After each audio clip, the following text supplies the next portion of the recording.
আমি সবসময় বলি কোকো বাটার ইউজ করতে হবে কেন with pure jojoba oil vanilla oil এবং গ্রাউন্ডনাট অয়েল অ্যালোভেরা তো রয়েছে এবং কিউকাম্বার থাকছে মিল্ক থাকছে হানি থাকছে তো এইগুলো প্রত্যেকটাই আমাদের স্কিনকে এত বেশি হাইড্রেট করে দেয় যে যাদের একটু ডায়াবেটিক বা থাইরয়েডের যাদের সমস্যা থাকে শীতকালে তাদের স্কিন অনেক বেশি ড্রাই হয়ে যায় তাহলে তারা কিন্তু কোকো বাটারে খুব মানে স্কিনটা ভালো রাখতে পারবে।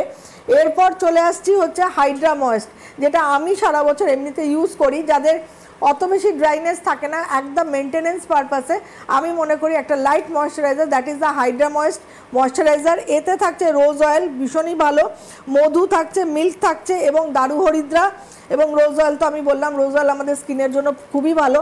And the last one is the number 4 moisturiser হচ্ছে aloe body milk with SPF 30। প্রত্যেকটা ময়েশ্চারাইজার SPF 30 এর মধ্যে রয়েছে স্ট্রবেরি অয়েল। স্ট্রবেরি অয়েল আমাদের স্কিনকে অনেক সুন্দর করে দেয়, অনেক কি বলবো আনইভেন স্কিন টোনকে ইভেন করে দেয় কেন স্ট্রবেরি অয়েলে প্রচুর ভিটামিন সি কন্টেন্ট থাকে, ন্যাচারাল সোর্স, হরিদ্রা দারু হরিদ্রা এবং আখরোটের তেল থাকে।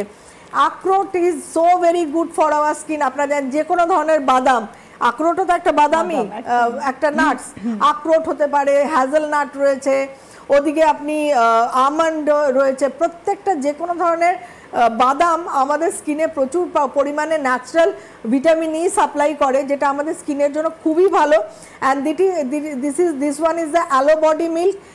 এটার টেক্সচারটা আমি একটু দেখিয়ে দেবো অ্যালো বডি মিল্কের, এত সুন্দর। আমি সবগুলোরই দেখাই কিন্তু এটার দেখানো হয় না।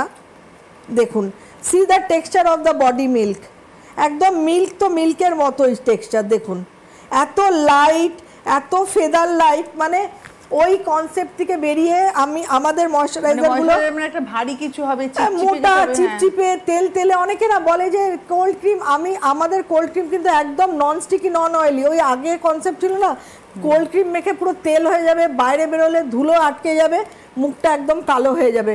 সেই কনসেপ্ট থেকে বেরিয়ে এসে প্রত্যেকটা product light texture, feather light texture. যে কোনো বিদেশি প্রোডাক্ট দেখবেন, বিদেশি প্রচুর দামি দামি প্রোডাক্ট দেখবেন তাদের টেক্সচার কিন্তু হেভিনেস থাকে না।